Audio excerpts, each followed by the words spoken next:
A minute. Let's give us a couple of minutes more before we can kind of get started. Hi, Rizwan. Rizwan is our champion based out of Bangladesh. Yeah. Hi, team. Hi, everybody else. Yeah. Hello. Good to meet you. Yeah, same here, Tim. I already have had a few masterclasses with you before on solution selling. I was probably back in February. Thank you, Mohammad Munir Hossain. Thanks for that eagerness. I see your chat. We should start in the next couple of minutes. Then I can kind of introduce Imarticus, what we do, and we'll hand it over to Tim and Sandeep, who will walk through the specifics of Richardson sales and importantly, some of the best practices of solution selling, which is where this webinar is all about.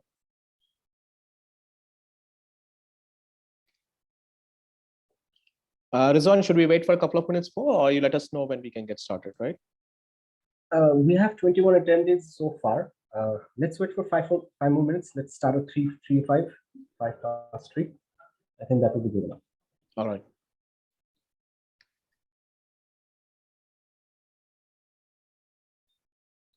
So in Bangladesh, is that the monsoon season coming up, or? Well, it's continuing. We have rain almost every alternate days. Okay. Is that normal? Yeah, pretty much. But it's pretty hot in here today as well. It's really, really hot. The temperature is something around 39 or 40 degrees. Understood. Hello, Ahata, Shamul. Yes, you will get the recording. Absolutely. Just drop a note to Rizwan and he'll make sure that the recording of this webinar will be handed over to you.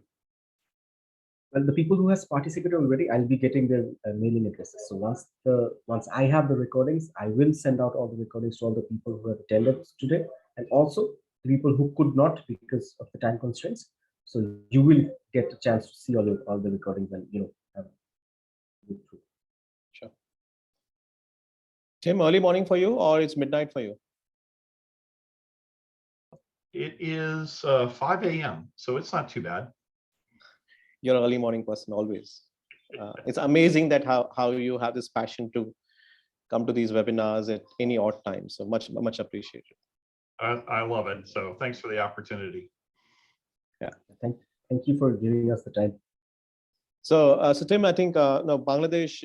We've been doing a lot of conversations with a lot of our clients there. There has been a greater need, and I think with the participants who are joining us, there's a greater need to kind of build that sales acumen-based training programs across the board. We see a decent opportunity that I think Imarticus and Richardson Sales together can build something tangible to the market there. I think Bangladesh is one of the fastest growing economies in Southeast Asia. So much so that there's a huge opportunity, one from a talent development point of view.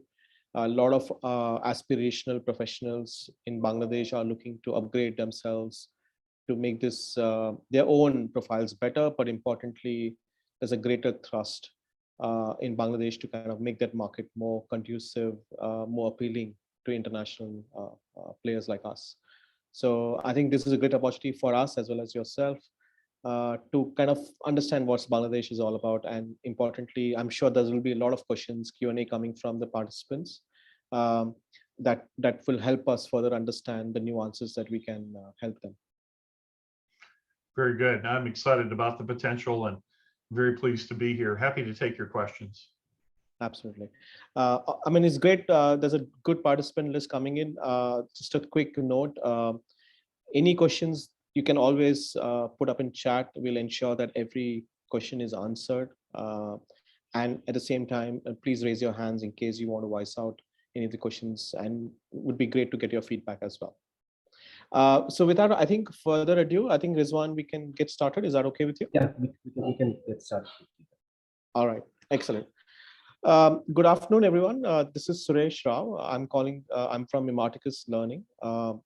We are one of the top education companies in India, and we're building our presence in Bangladesh. And we've been speaking to a lot of our international clients in Bangladesh to make sure that we build some international programs for the benefit of the market. and just a quick introduction of Imarticus. So as I said, we operate across three segments, which is corporates, which is we speak to L&D teams to ensure that we have some customized solutions for them in terms of corporate training. It could be e-learning, content development, or it could be aspects of gamification. So corporates is one of our key focus areas. So we also have huge presence in B2C. In India, we're about 17 cities, including Calcutta. We work with academia, universities, and colleges where we integrate some of our programs to make sure that our focus is always has been job-oriented programs. So whatever we do, that has to develop a particular job skill set, which our candidates would be happy about. We work across various sectors. We don't sales as a concept is agnostic to an industry. However, we customize our solutions to that particular industry.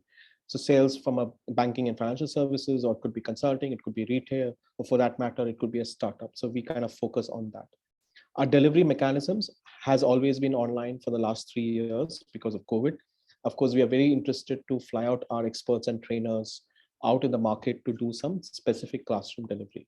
Blended is always working well for us, given the situation that we are in. From my Imarticus, from a global presence, we are pan-India. We are one of the top 5 players in the market. And we also have presence in Middle East. We have a presence in Dubai. We're building out Qatar and Saudi Arabia. In Southeast Asia, we have presence in Bangladesh, Sri Lanka, Singapore, Philippines, and Malaysia. So that's a little bit of Imarticus. Again, these are our corporate offerings, specifically on corporate, absolutely 100% customized. It could be a large boot camps, which could last for 25 days to 40 days. It could be short engagement assignments, which is specifically on the upskilling space. We also have a large team who builds content for specific clients, and that can be hosted in across the LMS. Very recently, we've also looked at gamification. So we have a particular vertical only to focus on gamification. And very soon, in a matter of few months, we will come up with sales-specific gamification solutions. And that's something that we will be happy to partner with Richardson Sales accordingly. Some of our programs we run across the board. It could be finance, it could be fintech, it could be data analytics. I'm sure some of you guys have been working with some large corporates to medium size. Analytics plays a huge role in ensuring that we are ready for the future skill sets. Technology has been a forte as well, from full stack development to cybersecurity. And important, been fortunate enough to partner with Richardson Sales. I'm sure Tim would be the best person to talk about Richardson Sales. But a quick note, Richardson Sales is amongst the top 3 global training companies focusing on sales training. So they've got deep expertise, a lot of research gone around that, and some of the global clients that Richardson Sales is something that they have built great content to help markets across the board. That's a quick in terms of what's the framework. And as I said, they got global clients, literally every industry that Richardson Sales have their built. And we're quite excited to partner with Richardson Sales and Tim specifically, who kind of give you a specific view in terms of what Richardson Sales does all about, right? We also have with us Sandeep. Sandeep is our senior leader in terms of the sales specific training programs. He's done tons of workshops across huge client base, and I'm sure he will walk you through some of the details in terms of specific topic roundup of Imarticus and our partnership with Richardson Sales. Any questions, please look out in the chat. We will ensure that we have a look at the questions and we answer it absolutely appropriately for you. So I'll hand it over to Tim and Sandeep to take it from here.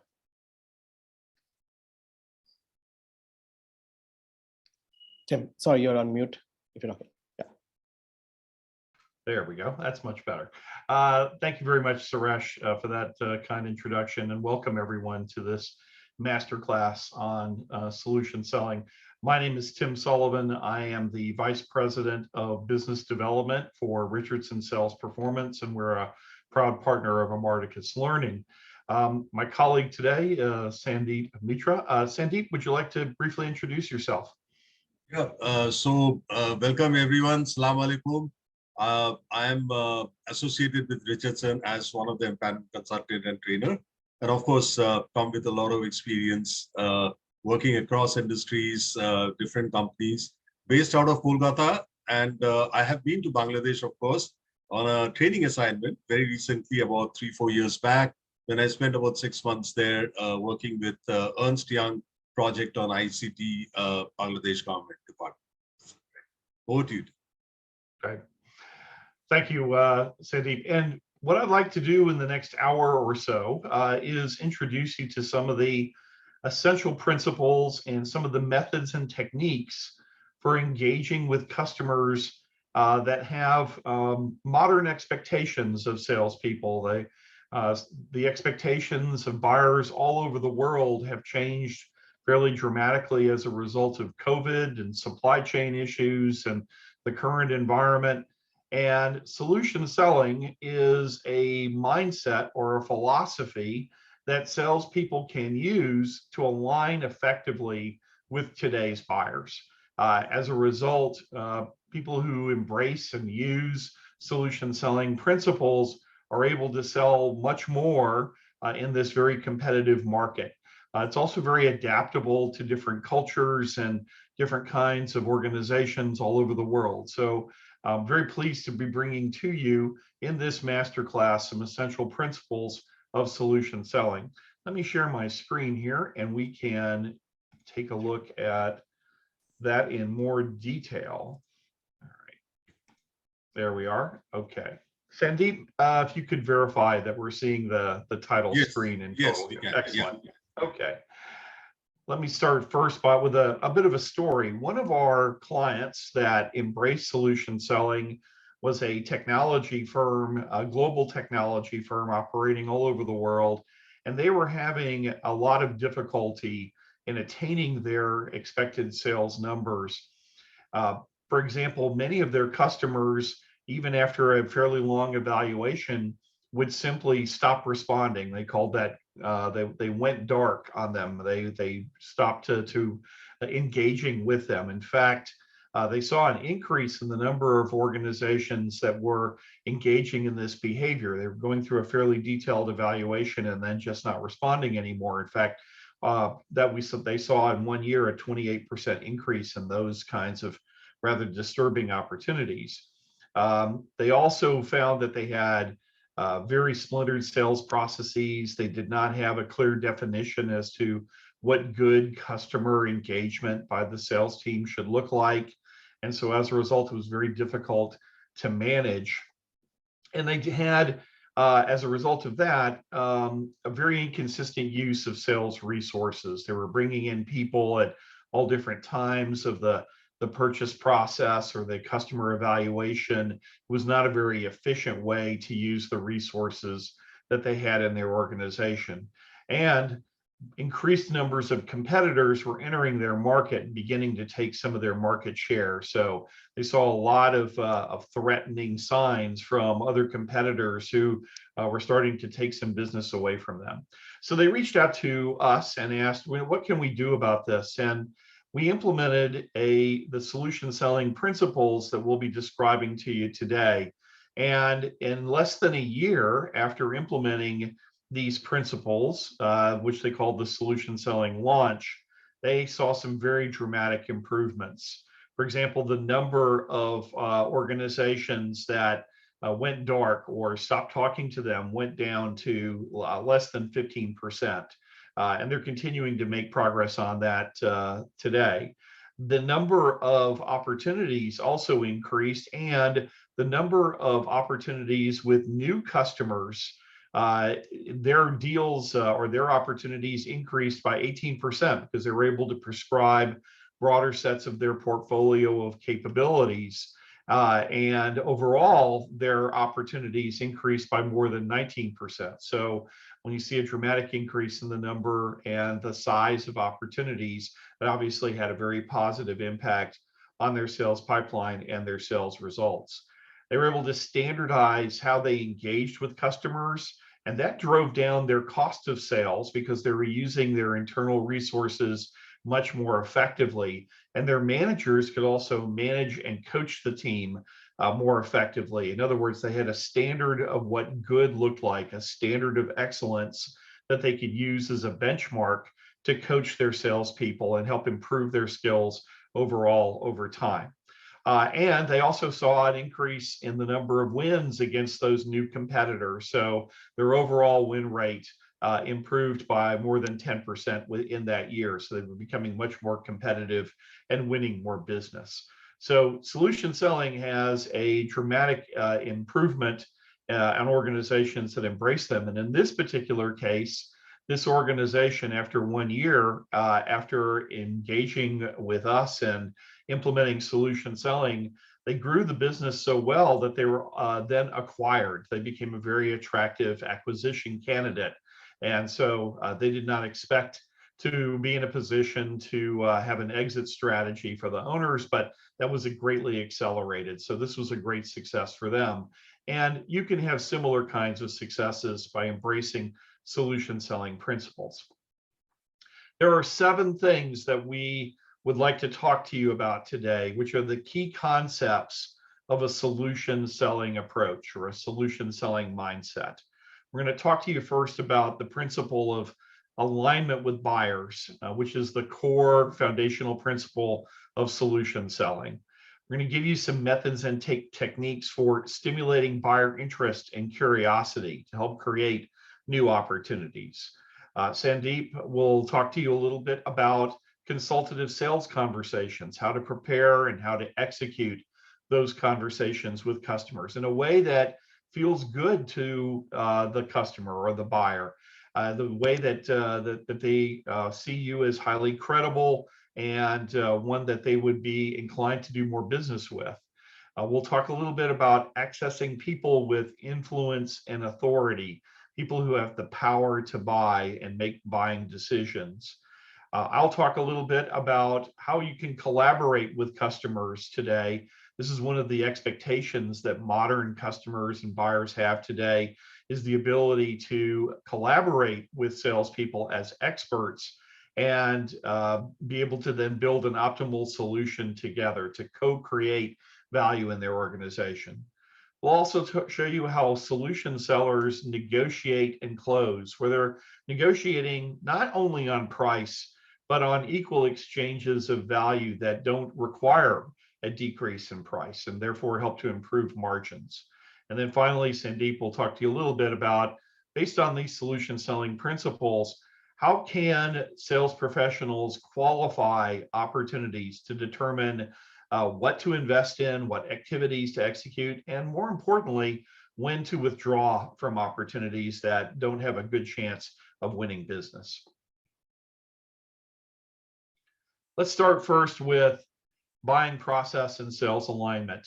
This is one of the core principles of solution selling. Solution selling has actually been around for about 45 years now. It was originally developed out of research that came out of the Xerox Corporation. That research has since been expanded to many, many international companies and sales teams around the world. And one of the things that has always been a core principle of solution selling that was discovered in that original research and continues to be reinforced by subsequent studies is that solution sellers are effective because they understand where buyers are in their buying process and then align their behavior to where those buyers are and then help them to move forward toward a purchase decision.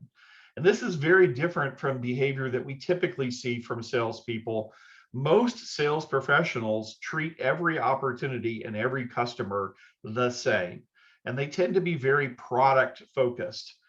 They meet with the customer, or they have a call or a virtual engagement with the customer like we're doing today, and they talk about their products. A solution seller focuses first on understanding where the buyer is in their buying process, and then aligning their behavior to that understanding. And they focus on understanding the customer's problems or opportunities, and then prescribing the right solution to addressing that problem. It is a very different approach, and one that buyers increasingly expect from sales professionals.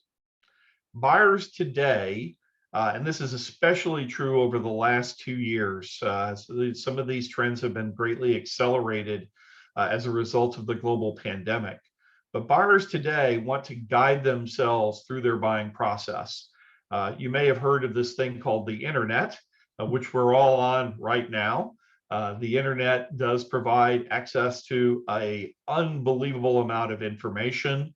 And so therefore, buyers today, before they engage with us or before they engage with sales professionals, generally they look at the internet, they do research, they gather what data they can before they ever engage with sales professionals. So this is very different from when I was first a salesperson back in the early 1980s, which gives you an idea of how old I am. But back in the 1980s, there was no internet. And so buyers had to connect with salespeople to get the information that they needed to make decisions.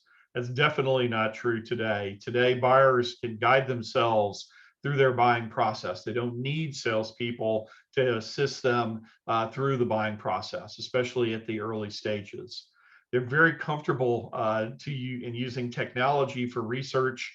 They check search engines, they search global media. In fact, one trend that we've seen is often buyers will also reach out and find other customers of yours and talk to them. And there's nothing you can do about that. You cannot control the messages that buyers and customers are receiving because they can get that information themselves. They want to lead the buying process. They don't want to be led. So one of the things that we can do as salespeople is we can provide advice, but we can't expect to push sales or push buyers in a certain direction. In fact, you'll get a very negative reaction from buyers if you attempt to do that. Also, ironically, customers today tend to be very impatient, and they're also very risk averse. They want immediate results, they want immediate access to information, and they're also trying to mitigate their risk in their decisions. In the example that I gave earlier, one of the reasons why many of their customers stopped talking to them is because they weren't addressing risk mitigation issues. In other words, they were providing a lot of information about their product, but the buyer didn't understand how to implement it successfully, and there were a number of other issues that they were concerned about, and so they simply froze the evaluation and stopped talking to them. So buyers tend to be very risk averse. In fact, the number one competitor that we hear from our clients is not losing to competitors, it's losing to buyers who decide not to do anything, to basically make no decision at all. And so one of the principles of solution selling is to address those risk issues so you can reduce the number of times that a buyer goes through an evaluation and then decides to do nothing. Buyers today also expect vendors to add value when they first engage with them. So the days of meeting with a customer and spending the first few meetings to get to know each other and build a rapport, those days are gone now. While it does still happen, and I think that's a very good thing, most buyers today, when they do reach out to salespeople, they expect those sales professionals to provide value when they first engage with them. Buyers go through 4 phases in their purchase process. It does not matter what you sell or the kinds of solutions that you provide. All buyers go through 4 psychological phases, and that affects their behavior as they engage with different kinds of solution providers. When we start to look at things that we want to buy, we're in a latent state, a state in which we may not even know that there are better ways to do things or that there are issues or problems that we can solve by acquiring different kinds of capabilities. And depending on our strategies for our business, the priorities, outside pressures or problems that we are seeing as a result of competition or market conditions, priorities certainly change. And what that leads to is we've discovered that we have an opportunity for doing things better.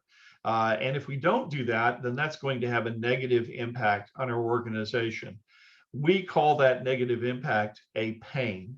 And so when a buyer or a customer realizes that they have a problem or they're missing out on an opportunity to do something in a better way, we call that having an admitted pain. And that's what usually starts the purchase process or the buyer's journey for most customers today.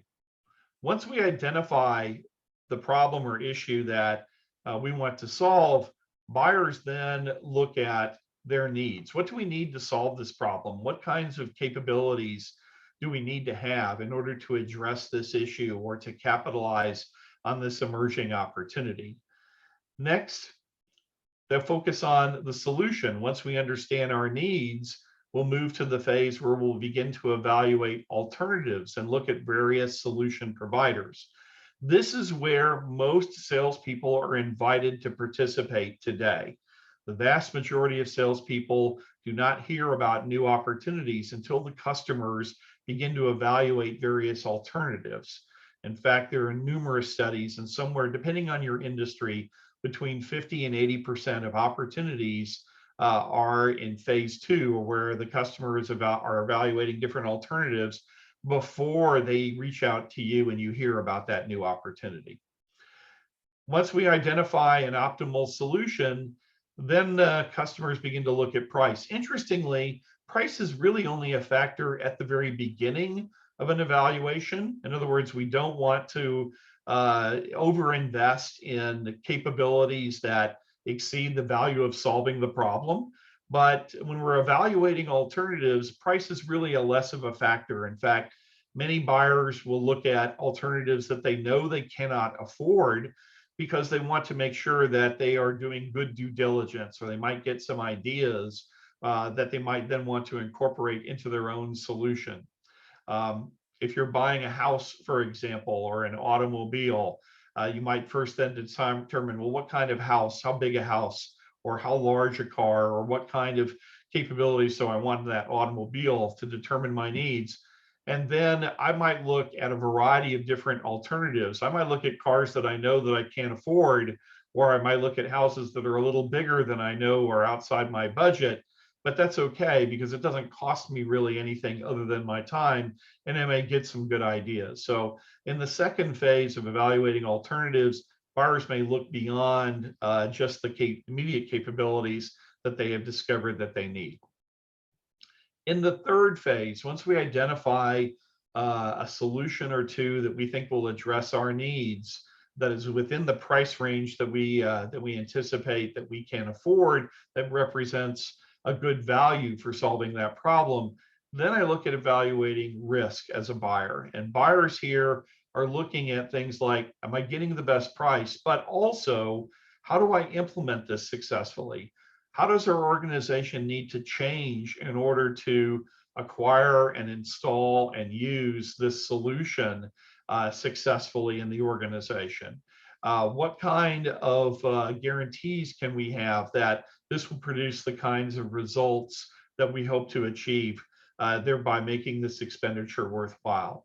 And this is where many buyers today tend to freeze. They may go through the latent state, the determination of needs, and evaluate different alternatives, but then stop their evaluation in evaluating risk because they don't feel that they have good answers to those questions. Solution sellers anticipate that buyers will evaluate their risk as they approach the end of their purchase process, and they will provide clear paths for that buyer to take in order for them to address those concerns about risk. And so if we can anticipate those in advance, then we can guide that customer to a decision that they feel good about and represents a good value for them. So if these are the phases that buyers go through, and again, this applies to any solution that you may offer, it's just a question of how long it takes, the amount of time that it takes to go through this process.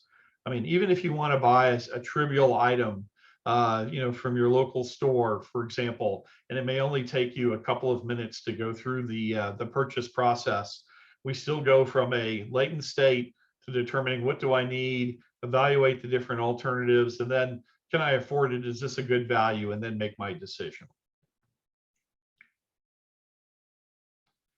Procedurally, buyers reflect their psychology by typically following a consistent pattern.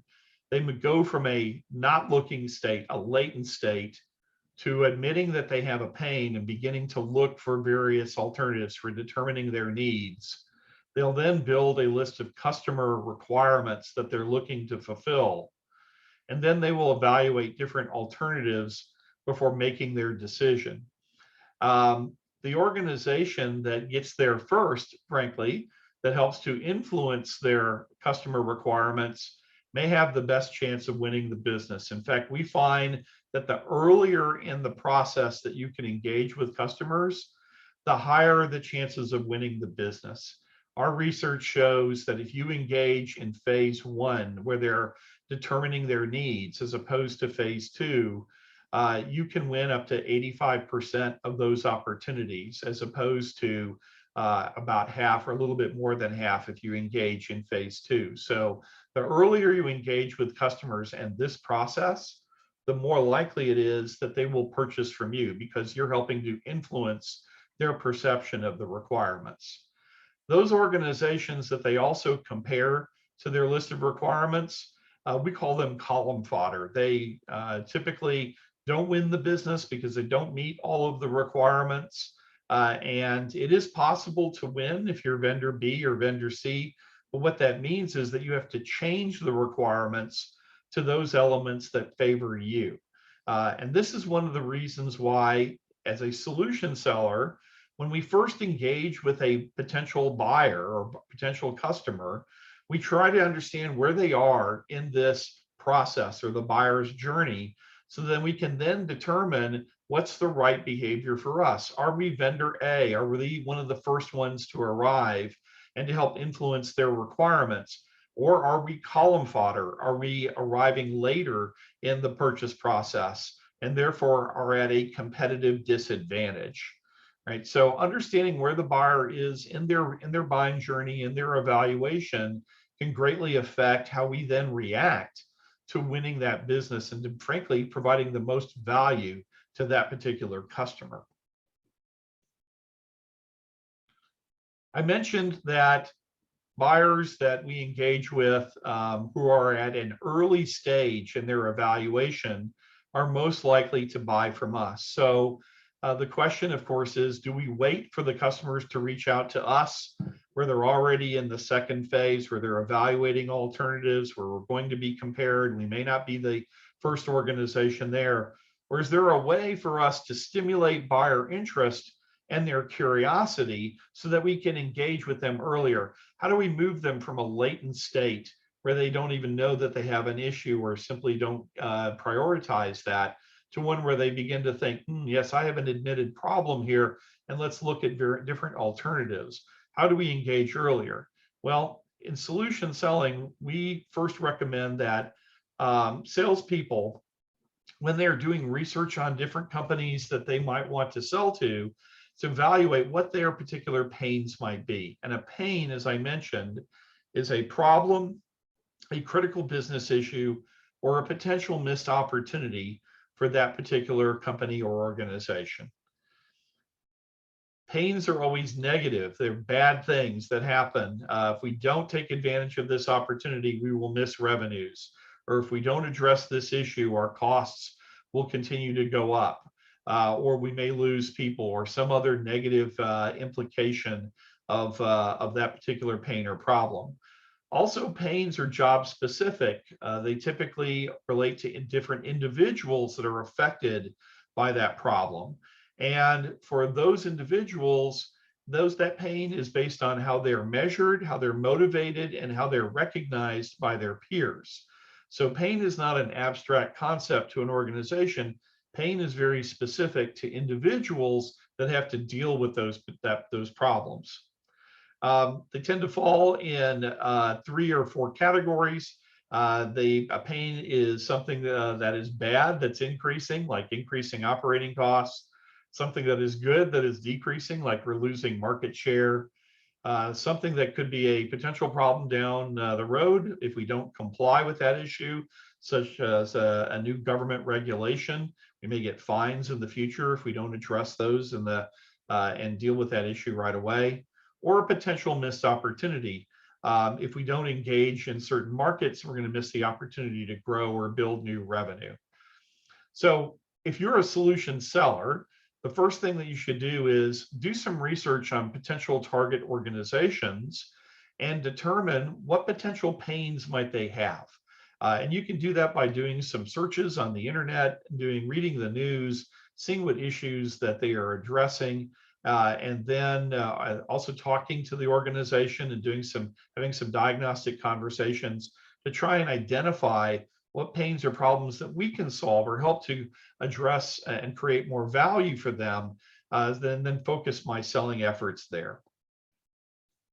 One tool that can be very helpful is a tool we call a key player list.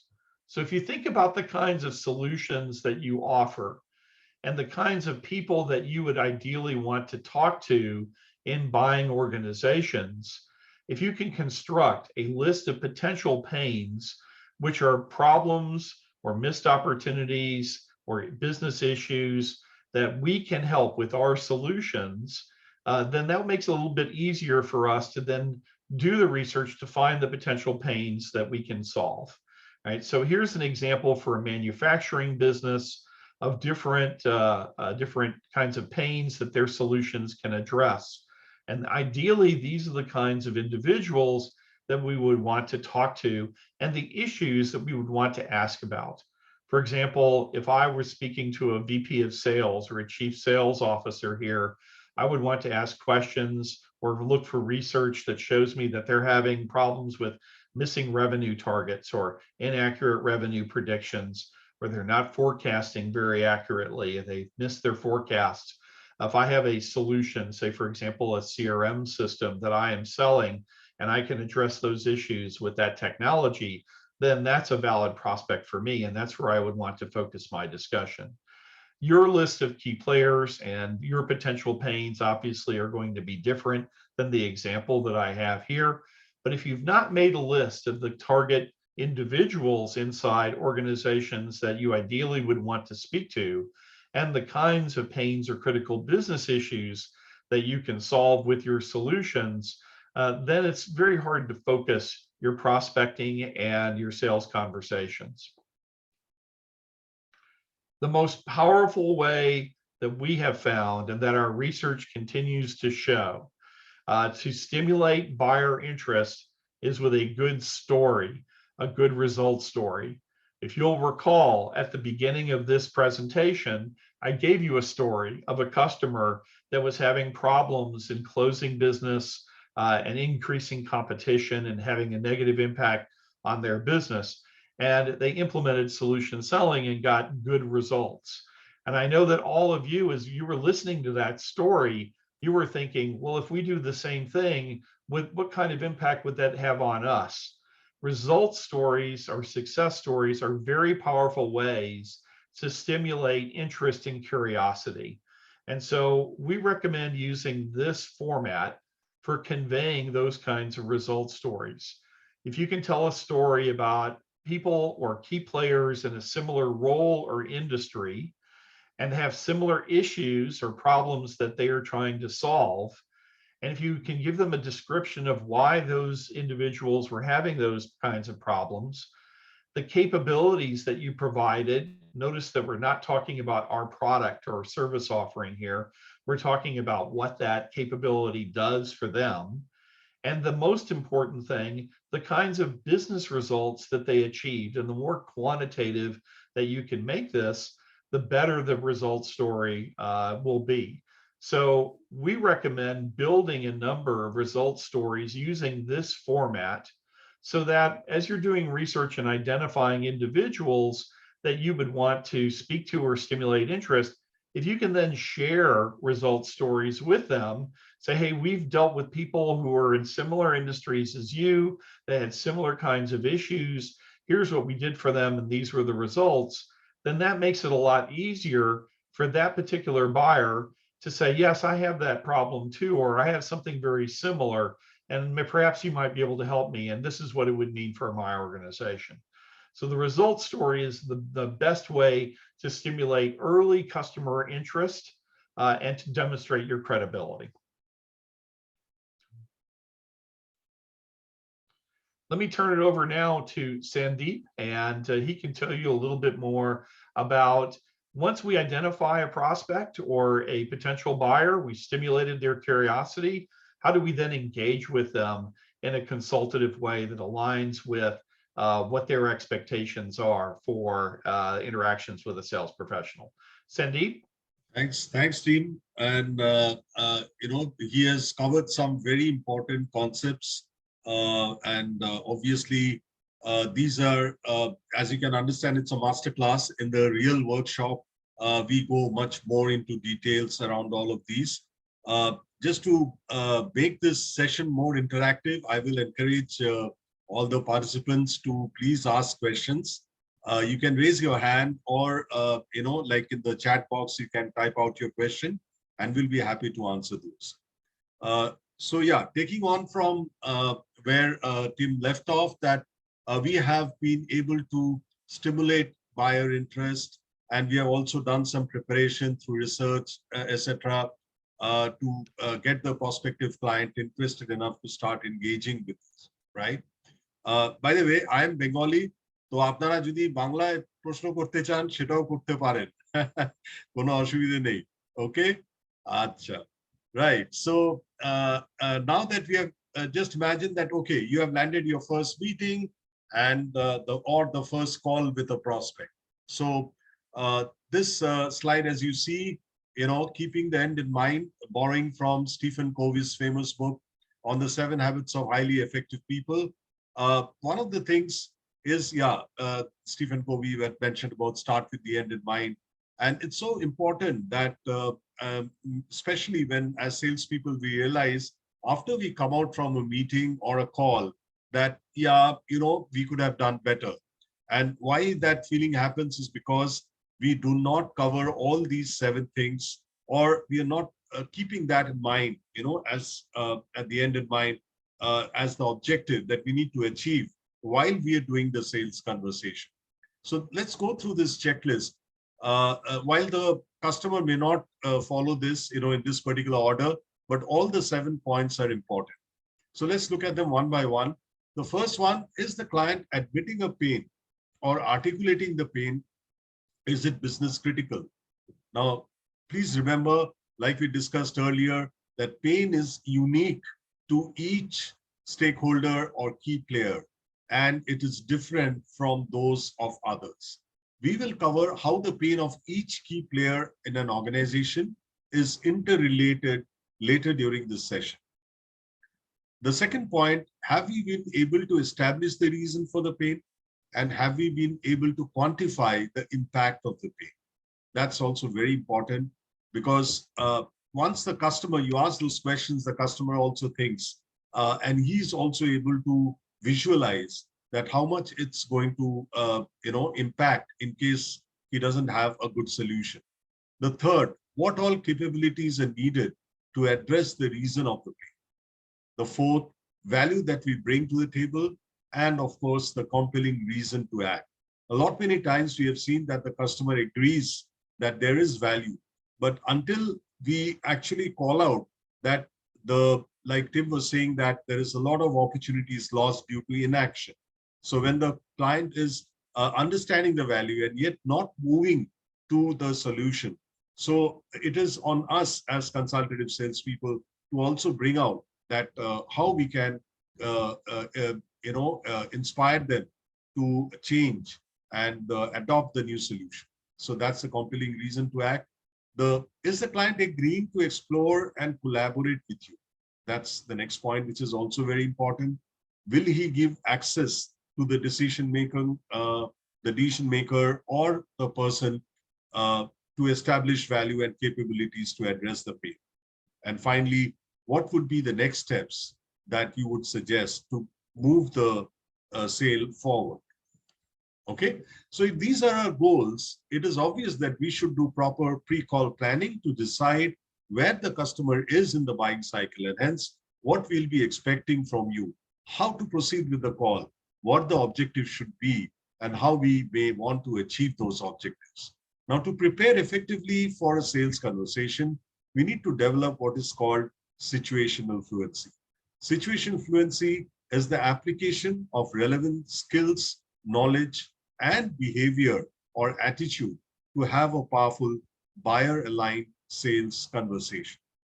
You start by researching the company, of course, and then the individuals, and then identifying the capabilities which are aligned to the potential business issues of the company and the individual roles that they may have. Based on the understanding of these three elements, you prepare customized messages and diagnostic questions to appeal to the specific individuals and the context of the organization. We will cover the diagnostic questions in greater detail in the next section. In order to demonstrate the situational fluency, as seller, we should be able to identify the business issues that need to be addressed and the contributing reasons for those issues. You can do this through research of the company, competitors, and similar issues faced by the industry. For example, you may have worked with another organization in the same industry and hence have some insights which you can then use in this situation. You can also develop questions based on these issues and reasons to explore the meeting participants. Formulate what capabilities may be necessary to help the buyer, and then establish how best to position those capabilities to provide value to the buyer while differentiating ourselves from competitors. Decide on the proof needed to build buyer trust and enthusiasm to proceed further. Also, we need to develop visuals, let's say examples, presentations, which are needed to communicate to and collaborate with the participants. So this is overall all the different areas which comes under situational fluency, and applying, you're absolutely ready to have the sales conversation. Next slide, please.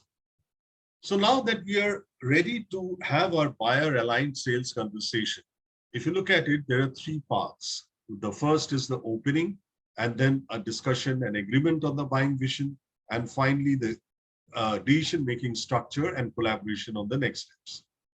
The opening, the dialogue, we start by sharing the call objectives, introducing the participants, and discussing the business issue and current vision shared by the buyer.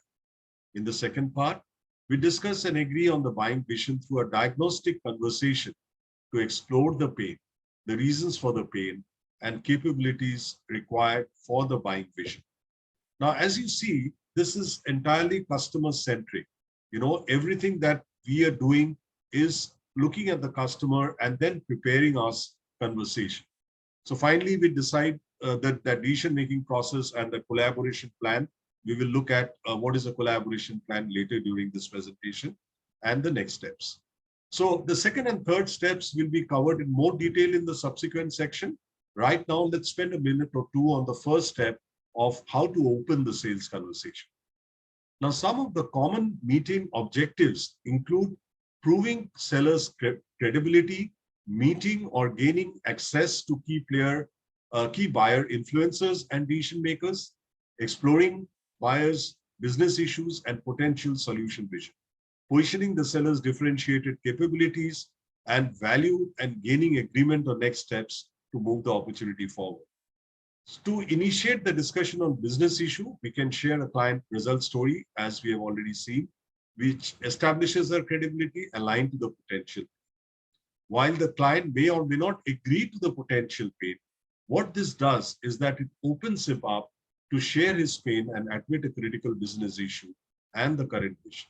In case the client does not admit a pain, there are questions that can be asked to guide the conversation towards admission of the pain. We will cover this in greater detail in the subsequent section. Before we get into understanding the sales conversation model, let us focus our attention on a very important tool. As you can see, this is the differentiation grid.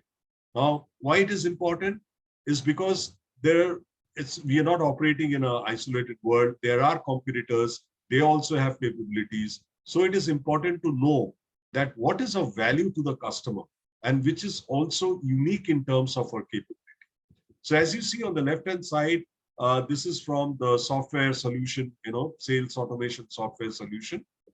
These are the elements A, B, C, D, A to J, and you can pick up any one of them. Now, let's say E, for example, a data migration and cleansing services. Now, if you look on the right-hand side, you can see it is a differentiator.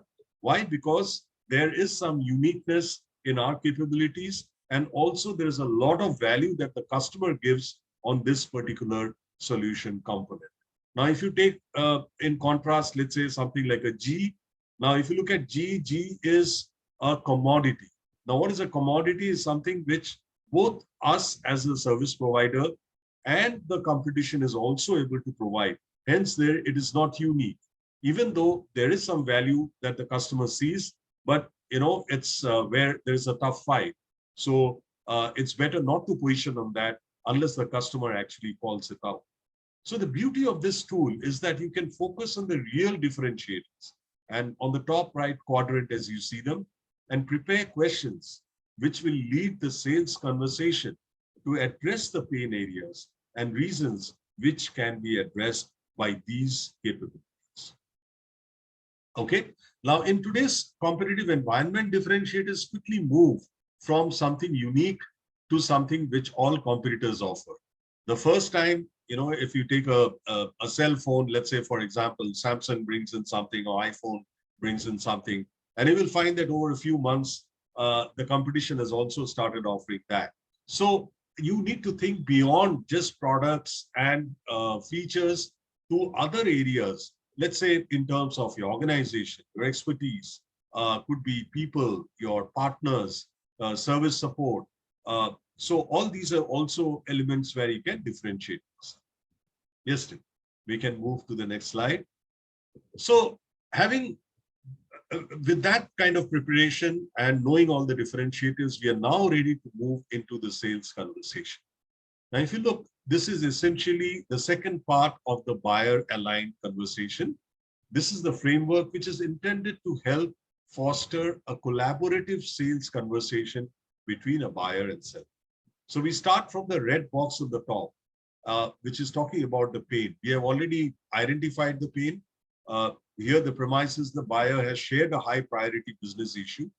Now, we should apply the principle, diagnose before you prescribe, and avoid jumping straight from the admitted pain to suggesting an idea or a vision of a solution. It's a common mistake that many salespeople do, that they get into understanding the issue or the pain and immediately start selling a solution. We should not do that. We should resist the temptation, ask the buyer questions to identify the reason for the pain. Now, which is in the box marked 1, right? And before we offer our perspective about the possible reasons, that also adds value. While the customer may share with you some of the reasons, you have also done your research and you have also come up with some of the reasons. You must add that, which is in the box number 2. And again, at this stage, the temptation might come that we should suggest a vision or idea. For every reason, we should ask drill down questions. As you can see, the question mark, the percentage, the dollar sign. So how often do you receive, let's say, the data? How many people are involved in the process? How much of business are you losing? What percentage are you losing? So these are very important questions, which helps to quantify the impact of the reasons for the pain, and which we can later use to showcase the value of a solution in monetary terms. It makes selling very easy when you're able to tell a customer, if you're going to take my solution, you gain 2 crores and you're going to spend 2 lakhs or 20 lakhs. So you can showcase a return on investment. We'll talk about that. We will take you through the value messaging there. Once we have thoroughly diagnosed the potential reasons for the pain, we move to box 3.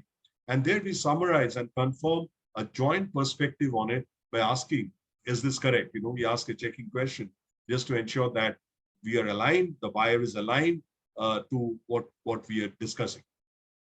Then we move to box 4, which is exploring the potential explore or position the capabilities. So when we explore the client's buying vision or required capabilities first. Then you can add your specific capabilities.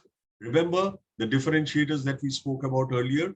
So questions like, what if when working on an opportunity, a salesperson could access let's say a social networking site where they get highly rated content, peer reviewed, and in different formats, let's say text, audio, video, which can be promoted. So you're posing your capabilities in the form of a question and getting agreement from the client. The client shows interest, yes, and you can also add with that $sign, because you have already asked the question to understand the impact. So you can also showcase how you can affect or impact through your capability, what it would mean. So again, after you have positioned your capabilities, you summarize it and arrive at a joint capability or vision. Okay, so now that, next slide, please, Tim. So finally, you're aligned and ready to summarize the joint buying vision, which includes your differentiated capabilities as part of a solution that the buyer has agreed to. Now, in this slide, we see that the sales, we call it a sales conversation prompter. So basically, it's a tool to help the salespeople prepare the situational questions. It is the same as the last slide, what you saw. It is the only difference is this is populated. This is what a salesperson prepares before getting into the sales conversation. And while in the sales conversation, he uses it to guide the conversation in the right direction. The capability questions are structured, as you can see in the when, what, when, who, what.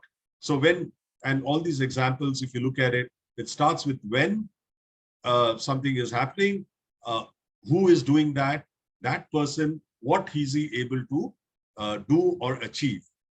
And that links to the capability that we are going to provide. On the left-hand side, of course, are the questions with the pain and the reasons. And the, as we call it, the mom questions, how much, how often, and how many. Okay. So this is a tool that we use to have a successful sales conversation. And this is really very powerful to help you prepare before you get into a conversation and have the conversation achieve the objective that you intend. Next slide, please, Tim. Yeah, so when you talk about an organization, there would be different stakeholders. Now, as we saw earlier, the pain of different stakeholders or key players will be different. And we may need to access more than one person. So while selling a solution, you may need to be able to go to the CEO, the CFO, the CIO, and they will have different needs as well. So this is a typical B2B scenario. And the way to do that is to ask questions about impact on others and also the sponsorship of others involved in the process. You might be talking to someone who's a little junior, or he has a different, and he's linked. Now here we are getting into talking to the other people. So basically there are two roles which are very important. Either you're talking to a sponsor. A sponsor is somebody who helps you navigate the organization, provides you information, but may not be the decision making or have the influence on the decision maker. However, he can support you and provide you access to what we call the power sponsor. So the power sponsor is somebody who can influence, or he can himself be the decision maker. So one way is to convince or have the meeting with the sponsor and suggest or request access to the power sponsor. If you're denied, suggest a fair exchange. Like, for example, what if I do a proof of concept or a successful demo? Will he then introduce you to the decision maker? Okay.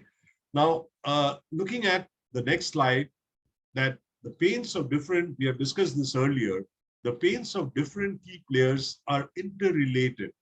And so pain follows throughout the organization, right? Now, I'll just take very quickly through this slide that at the top of the organization, you have the president.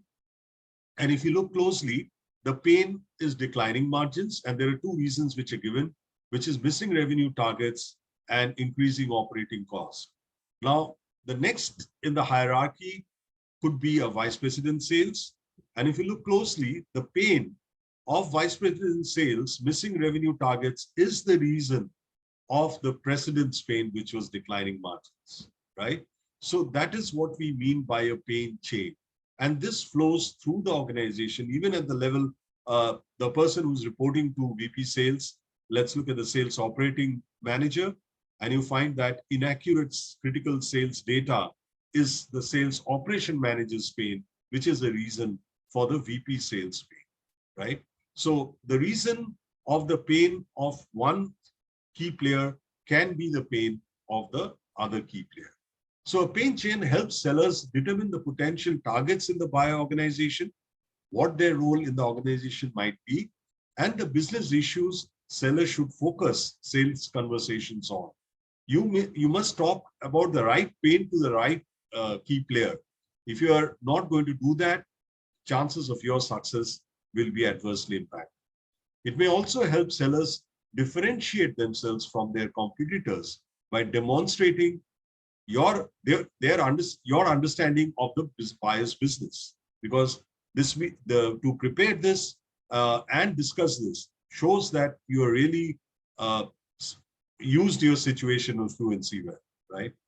So this means if a pain of a person is resolved, then others benefit, and there is a ripple effect which continues throughout the organization. After having a successful, yes, we can move to the next slide. Yes. So after we have had a successful sales conversation, as we just saw, it is important that we send a follow-up email to the sponsor. Here we are talking about a sponsor. The email document confirms the output of the related collaborative sales conversation that we just had. Now, this specifically includes a draft collaboration plan. We will look at that later, based on the evaluation criteria, which was discussed, which we'll discuss in the next section.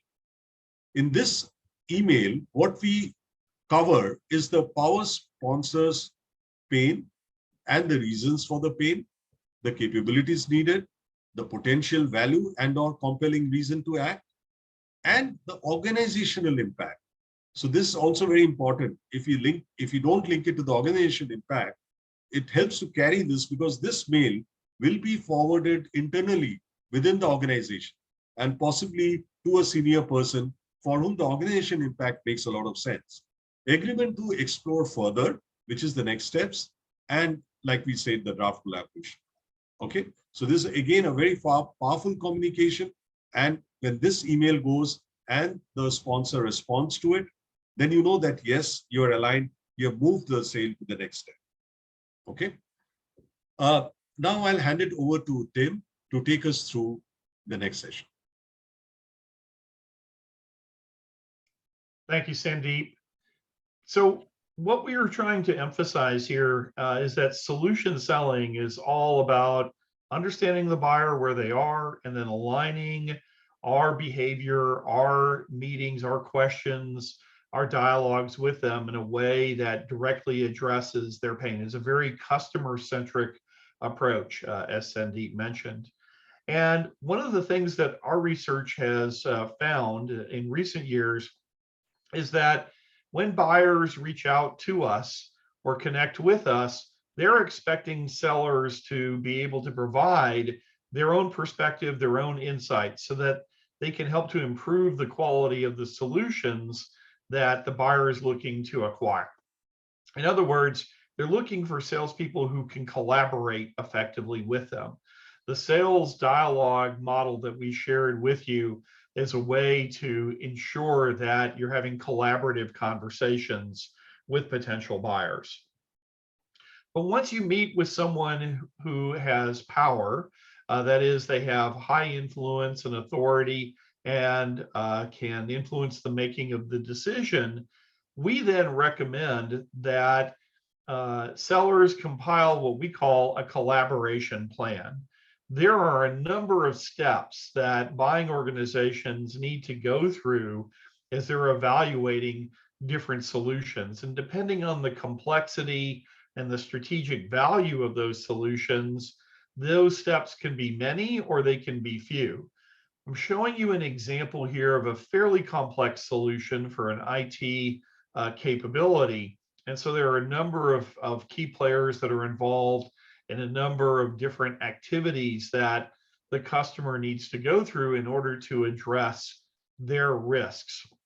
The purpose of the collaboration plan is to deal with that third phase, the final phase of a buying journey or buying process, which is to mitigate their perceptions of different risks. And all of the steps in the collaboration plan should be those that help to mitigate that perception of risk and make it easier for the customer to buy. So for example, we have different items here related to different people that we need to speak to, the different kinds of capabilities we need to demonstrate or prove, the identification of how we'll create value. Your collaboration plan steps may be very different depending on the specific opportunity and the kinds of solutions that you provide. So there's no one size fits all here. It has to be tailored to different customer situations. But the question then becomes, what do we put in a collaboration plan? By the way, one final note before I move on here. You'll notice that it says draft in big letters across the front of this. It's important to present this to a customer as a draft of ideas, and you want to solicit back their feedback or their opinions about what you suggested. If the buyer does give you feedback on this, then that means that the plan you suggested becomes their plan, which you can then use to predictably move forward with that purchase. In fact, if you want them to make changes and additions to this so that you are collaborating together to approaching an optimal solution. But the question is, what do we put in a collaboration plan, or what do we offer? Well, there are three things that we need to address in our collaboration with customers. First of all, every sale looks at operational issues. In other words, buyers are evaluating, is the solution that you're proposing conceptually, does it work the way that you say that it does? Will it work in our operations to deliver the kind of value? So the things that we would want to put in our collaboration plan include demonstrations or customer success stories or site visits or any of those things that might be related to proving that our solution works as we are suggesting. The next sale is the transition issues. In other words, if I decide to go ahead and implement this solution, how do we implement it successfully? How do we move from where we are today to where we need to be in order for us to use the full value of that capability? What people do we need to educate? Do I need new or different kinds of people? How does it implement within the systems or the business structure that I have here today? Many salespeople do not take into account the transition issues that buyers have to go through to implement a solution. So if we can offer, as part of our collaboration plan, activities to address those transition issues, then that will reduce the impact on the buyer, reduce their perception of risk, and make it easier for them to buy. The final sale within every sale is the financial sale. In other words, is there enough value here that the buyer finds it compelling enough for them to go ahead and approve the purchase decision? And so in our collaboration plan, we should have activities that address how are they going to evaluate success? What metrics are they using? And do they have a business case that they believe in that will be sufficient for them to decide to take action? So when we're building our collaboration plan, bear in mind these three forms of risk that buyers are evaluating in making a buying decision. Operationally, how can we prove that our solution works as advertised? How do we help the buyer to understand how they can transition to implement that solution successfully? And then thirdly, how can we identify the metrics for success and create a business case for them to make a purchase decision? If you do not address all three of these different kinds of sales within a sale, all three forms of risk, then the net result will be a buyer who is frozen, who chooses not to go forward. And so you end up losing the opportunity to no decision. But if we can anticipate these pains or these particular risks in advance and suggest actions to overcome them, then we can guide the customer to a purchase decision. Transition issues, it might require you to identify key issues that we have to address for that particular buyer and suggest some ways for them to address that. So how are we going to help you move your data? How are we going to help you to implement that solution in this particular case? And then for the financial case, we may have to create a quick value analysis or return on investment. What are the different benefits that we can expect to receive over a period of time? How much will they need to invest?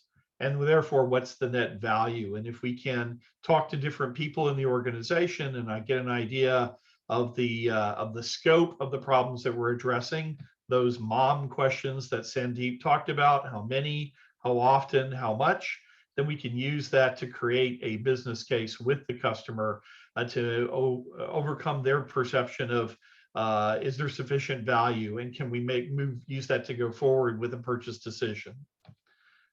And then operationally, one thing we find that's very helpful is we can identify the success criteria here and determine what how the customer will evaluate success. And if we can get some baselines of where they are today and where they'd like to be, then this is a way for us to help the buyer to understand the kinds of value impacts that they can expect to receive going forward. Once we have addressed the transition, the financial and the operational issues, and as we are beginning to work through our collaboration plan, ultimately we will get to the point where we can then negotiate and close the opportunity. And solution sellers have a different way of approaching negotiating and closing which is much more customer centric. And I'd like to show that to you. We have a tool that is part of solution selling that is very helpful today for buyers or for sellers to consider before that final negotiation discussion. For example, we do suggest that sellers think about, before I try to close a particular opportunity or piece of business, I need to determine whether or not it's actually closable. Am I talking to people who have the power to buy? Have they understood the financial impact and have they agreed to the potential payback and the value of that solution? Do we have all the legal, technical, administrative, and other approvals that are necessary for the customer to feel comfortable moving forward with the decision? Have we completed all of the appropriate steps in our collaboration plan to overcome all of the different risk factors that they need to address to make a decision? And how long have they known the cost?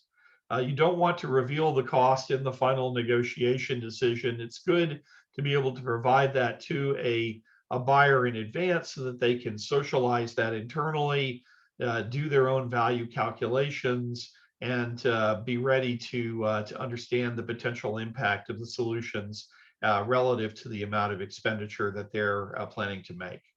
If the answer to those questions is positive, then that business is closable today. If not, then we have a little bit more work to do before we enter into the final negotiations. In preparation for a negotiation discussion, we recommend that sellers create a variety of stands, and a stand is a statement that we can use to deflect objections or requests for concessions. So there are a variety of different kinds of stands that we can take, some related to our plan for implementation, to the value that they'll receive, to addressing the particular pain that the buyer is trying to overcome, their vision for the solution, and also any kind of compelling reason to act. That is something that has a deadline that they must take action or else bad things will happen. So if we can compile these stands, so for example, one stand we may have is our mutually agreed upon plan shows that the kickoff of this project will start on June 15th. Is this issue worth a delay? So if a customer then asks for a price discount, I can respond with one of these stands and say, you know, that's a thank you for that that request for a concession here, but our plan shows that we're going to move forward on June 15th. Is this issue worth a delay? I can use those stands as a way to deflect any request for concession or any objection to moving forward with the deal or the closing of the opportunity. Once we've been through the stands and can deflect those, if they still request different kinds of concessions, a salesperson can say, well, I understand your position. Let's see if we can work something out together so that we can move ahead. The buyer would then ask, well, what do you have in mind? And then we can then say as salespeople, is it possible for you to do a certain thing or provide a certain thing, get confirmation? Well, great. If you can, then we are prepared to give the following concession. And we call this the get and give list. This is something that salespeople should prepare in advance of a final negotiation. And you'll notice that none of these have to do with a price discount. They are things that are valuable to us, that are relatively low cost to the buyer to provide, and also things that are of high value to the buyer that are relatively easy for us to provide as well. So we can say, well, can we extend the term of this contract to a longer period of time? Well, yes, I think we might be able to do that. Well, great. If you're willing to do that, then we can provide additional training for a certain number of people, if that's the way that your business operates. So that's of value to them, and we can provide a near equal exchange of value by using these gets and gives without necessarily cutting the price. That gives the buyer some feeling that they're actually getting the things of value to them, and also helps us to move forward towards a buying decision. It's also important for us to identify those things that are not negotiable. If the buyer insists on certain things, we may not be able to ever deal with that. For example, if I'm a software company and they ask for my source code, you know, my answer is going to be no, I can't provide that. That's proprietary information. So I need to be prepared for those kinds of things that require us to walk away from that negotiation. So to summarize, think about, is the opportunity closable today?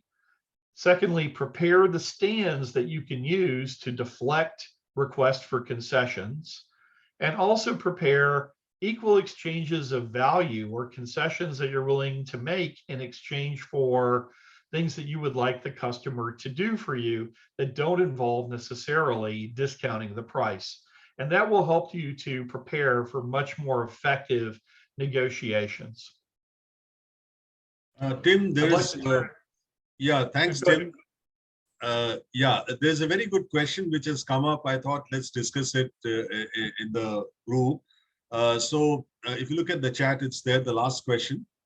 For need-based customers conversation, when customers' expected product is not available, okay, so customer is expecting something and is not available, then what should we do? Well, if a product is not available and we don't have a way to deal with the kinds of capabilities that they require in order to solve that particular problem, then one thing we might want to do is to frankly qualify out of that opportunity. In fact, Sandeep is going to talk a little bit more about that. There are a variety of criteria that we can use to determine whether or not that is a valid opportunity or a good opportunity for us. You know, and solution fit certainly is one of those criteria. So Sandeep, let me turn that over to you and let's talk about that, and perhaps we can provide a more complete answer. Yes, and you know, I will answer this question and link it also to this successful sales formula. So, and it's very important to know that where am I in the sales, you know, let's say there is a prospect, and like typical salespeople, we will be working on several opportunities at the same time.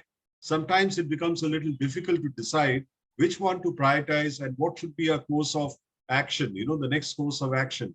So this is a very important formula which takes the biasness out of the judgment. Because as human beings, we tend to be a little biased. We like a conversation with a particular prospect, and we try to give him more marks than somebody we don't enjoy speaking to, and all those things happen. So this is absolutely objective. There are 6 elements in it. And to answer Akhtaruzzaman's sir's question, the need-based customer. So the operative word here is the need. So what is the customer need? Now, the product has to be a solution to the need. If the need is something that our product is not able to satisfy, so more than the product, we have to understand the need. What does the customer need? And if our product is having that, and here the need, will use the word pain, because you may have a product, but you don't need, it is not hurting me, let's say. Okay, everybody needs, let's say, a very good car, a bigger car. But then I'm not feeling a pain because I don't have it. So more important is the pain, understanding what are the critical business issues. So that's where there has to be alignment between what the customer articulates or states that, okay, this is my pain, and what are the capabilities that me as a seller I have, which will be able to satisfy that pain. If I have that, then it makes sense to proceed. Now, as you see this formula, it is all pain times power times vision times value times collaborate times compelling reason to act. So it's a multiplication, and you don't need to be expert on maths to understand that if any one of them is 0, then what happens? The entire formula becomes 0. So we will have to have some positive score in all of them. Otherwise, the sales formula, the net result would be 0. So because it is a sales success formula, right? So first is the pain. Do we know the pain? Is there a pain which we can satisfy, that needs that we can address? The power, are we talking to the right person? Either he's a sponsor or a past sponsor, somebody who can influence or take the decision, is the authority. So third is the vision. Is there a differentiated capability that we can talk about, and the customer also sees value in that, right? So that's the fourth one. Why are we providing the mutual value? And have we been able to quantify it so that they also accept that this solution has a lot of value, more than what it would cost? The fifth is collaborate. Is he willing to work with me and progress the sale towards a decision? Okay. And also minimize risk. Okay. The sixth, obviously, is the CRTA, which is the call for action. Do we know the implications of inaction? And also, is there some triggering event which will ensure that the sale will happen within 3 months or 6 months, or whatever time frame that together we set? Okay, so this sales formula helps us to know that where to focus our attention, because if we have a high score in this, and we know that, yeah, we are close to closing, and then, we go for the kill. If we have a low score in any one of them, which means that we have to work in that area. Either we don't have access to power, or we are not able to showcase value. I'm just picking on 2. Then it means that we need to create those capability documents or statements when we go and have the sales conversation, or we need to navigate and find the right key player who will actually help me to close the sale, right? So, and then the next slide, as I was telling you that, this is, those were the parameters, and this is like a checklist. So in the checklist, you put marks, that how much you score.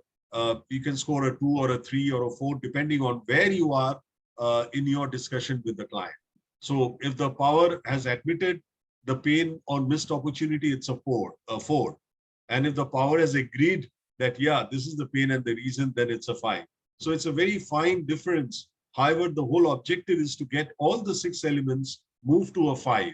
As you can see on the spider chart on the right, the zeros are at the end. So the objective is to bring it all closer and hit the bullseye to get a 5 on all 6 of them. Okay. Right. And there is some more questions if anybody wants to ask. I think one more question has come. After reward some salesperson, we hope that he or she is motivated, but few months later, he or she do the work as usual. What should we do as a manager? Okay. Tim, would you like to answer that? I'm sorry, could you repeat that question? I'm not sure I caught the whole thing. Okay. What the gentleman is saying, it's Zara. Okay. Maybe it's a lady. I'm not very sure. But she's saying that you're rewarding some sales people, and there is a temporary motivation. You know, for some time it works, but after a few months, they fall back to the same level of performance. As a manager, what you should? Yeah, motivating salespeople is always a challenge. And there are a couple ways to help improve salespeople's motivation. Number one is people are motivated by success. They're also motivated by seeing a path to success.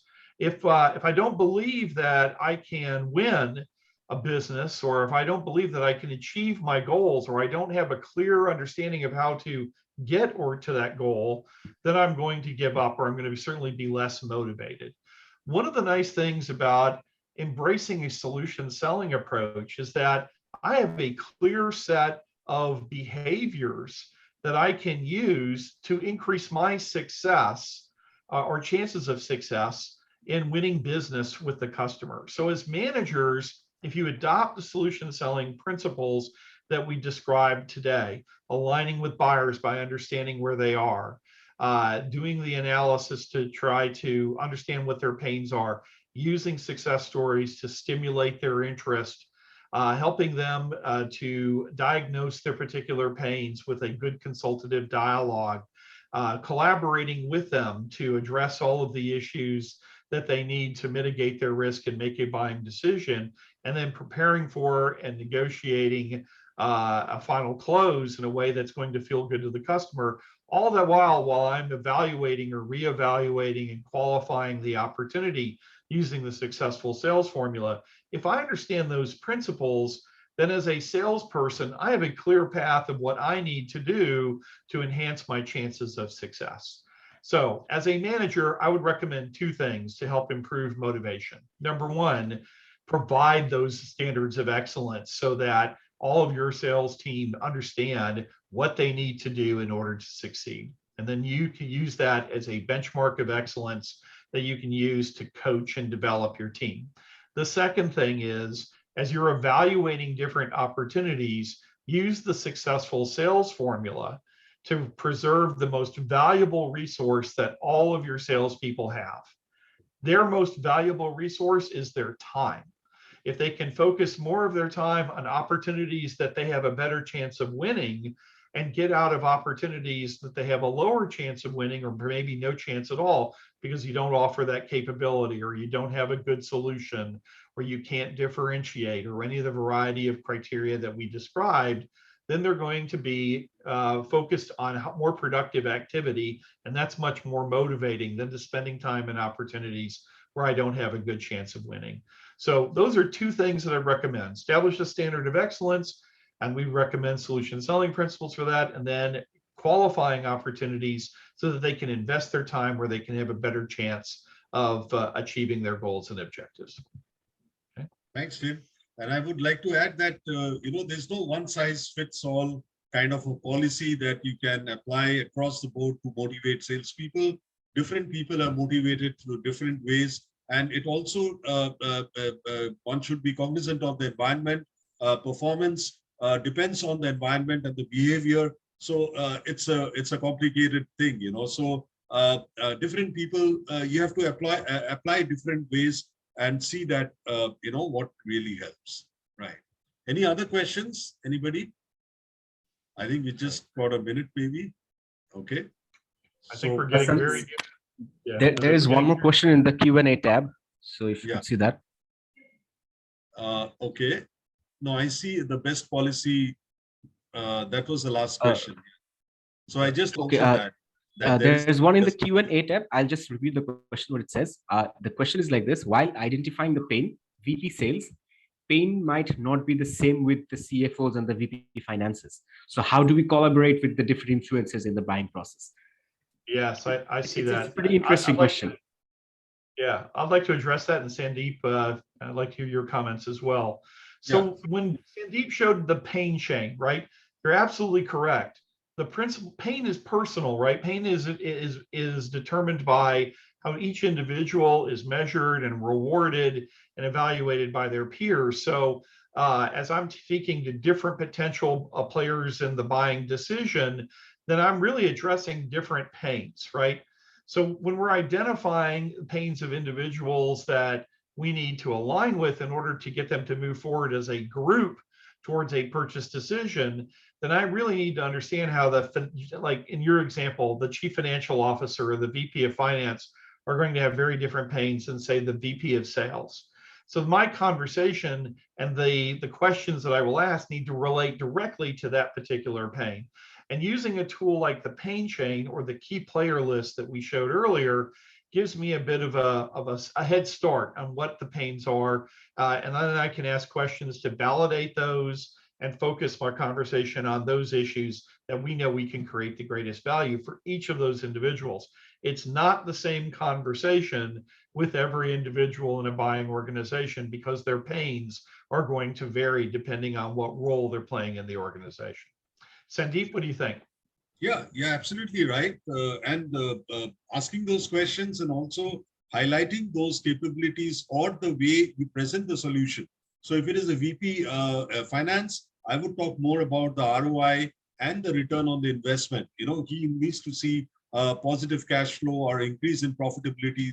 Those would be more relevant to him. If it's a VP sales, I would talk more about how the sales teams, like we are talking about motivation, talking about results, the performance, how that will be impacted through whatever we are selling.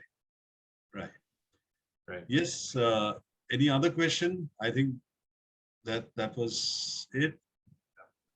I think we are. I think we're approaching the end of our allotted time. I want to thank everyone for joining today. Sandeep, thank you very much for collaborating with me on this presentation. We hope you took away at least a few ideas. And of course, this recording will be available to you so you can go back and study it in the future. And so with that, Sandeep and I would like to say good luck and good selling to all of you. Thank you, everybody. Before we log off, I'm Rizwan from eZone HRM Limited from Bangladesh. So first of all, thank you, Tim, and also Sandeep, for giving us your valuable time. I know it's very early at where team is right now. It's 6:30 right now in the morning.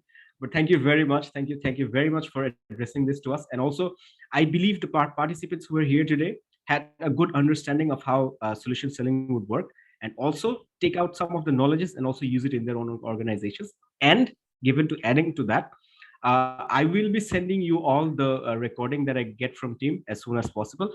Also, for any other future endeavors or any other future questions or queries, do drop me a mail so that I can, of course, get it back to team and also Mr. Sandeep so that I can get the questions answered. And thank you very much. Thank you to all of you for finding out the time while you're within your working hour at 3 o'clock. And thank you very much for all your participations. And thank you very much. Thank you. And hope to see you all again, inshallah, in the future. Bye-bye. Bye-bye. Take care. Take care. Thank you, team. Thank you, Sandeep. Hope to see you again, inshallah. Bye-bye. Thank you. Thank you.